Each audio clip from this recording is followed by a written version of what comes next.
This is the Synthetic Cannabinoids Illicit Drug Project by David Larson. So what are synthetic cannabinoids? They're effectively a homemade alternative to marijuana and its target molecule THC. This is going to basically allow people to skirt the law to deliver on the hallucinogenic and high benefits of marijuana without any of the pesky legalities that come with it. So how does it work, right? So they have CB1 and CB2 receptors in the brain, and THC, which is here, is a molecule that acts on CB2, and that's a partial agonist, right? What it is it the more THC you have, the more it's going to react with it. However, with synthetic marijuana, with the synthetic cannabinoids, you have dozens and dozens. This is just 8 different ones that have been identified as being attributing to those same effects. But what's really important is that CB1 and CB2 receptors are absolutely maxed out when this full agonist is in play. The key difference is that CB1 and CB2 agonists, when they're both full throttle, right, when they're both fully agonized, they induce a degree of psychosis, right? You have hallucinations, you have panic, you have anxiety, you have paranoia, and it all comes from the absolute chemical soup that is the synthetic cannabinoids. So what's affected, right?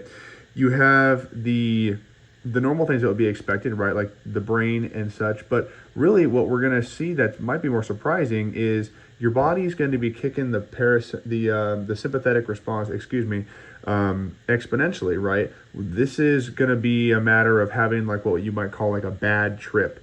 And what's interesting is that because of the huge amount of different things within the synthetic cannabinoids, you have a huge strain on the renal system and the hepatic system. You have a strain put on the body to process all of it out.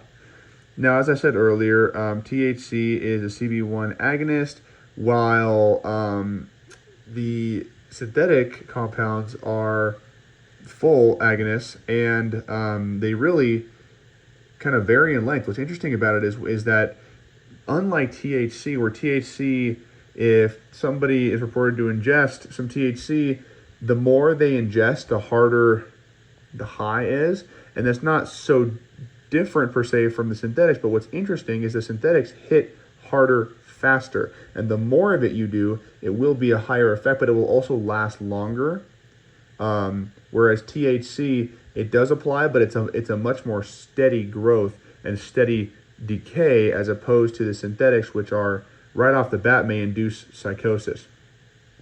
So what's our treatment for this? What we have is comfort-based measures and symptoms relief, right? So if the patient is panicking, they have anxiety, they have paranoia, well, we can treat that with benzos. We can treat that with our lorazepam, midazolam, diazepam, Versed, right? Midazolam being maybe the go-to, but just depends on how your patient's presenting. Also, there's these restraints we have pictured on there that are designed to be, if the patient is undergoing a hallucinogenic and dangerous episode, we need to be conscious of that and be aware that we may need to utilize chemical or physical restraints for the patient and even law enforcement as needed.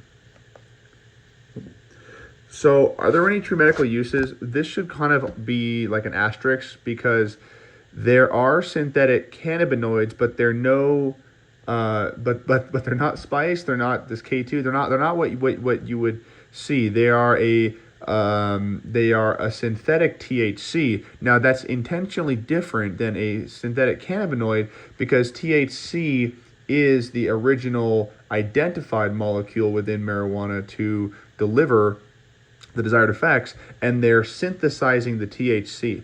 The other methods via the synthetics are actually so many different things and there's not an attempt to synthesize those in the same way.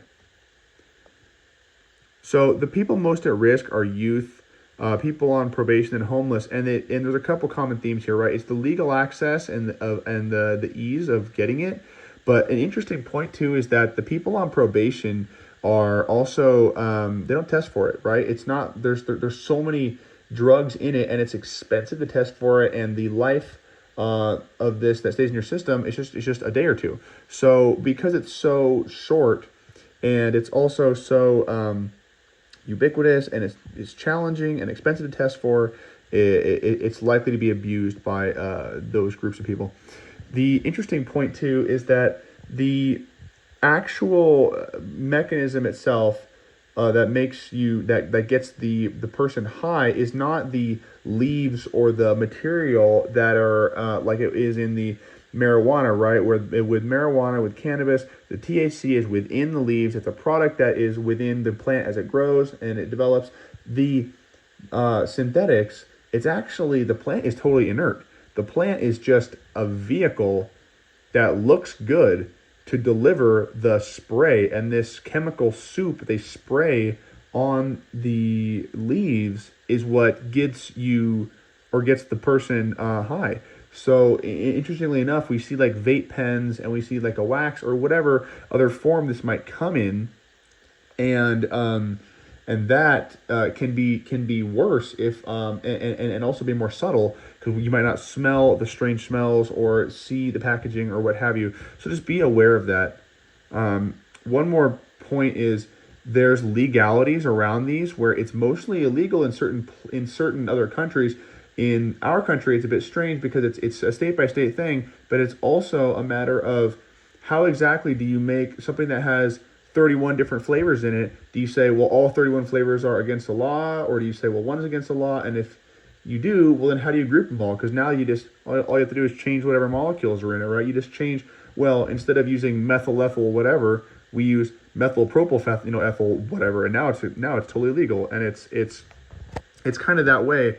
So be aware that the legalities are the whole process of this drug. Its biggest attraction is that it's legal, but it's legal because it's not able to be illegal right now, if that kind of makes sense.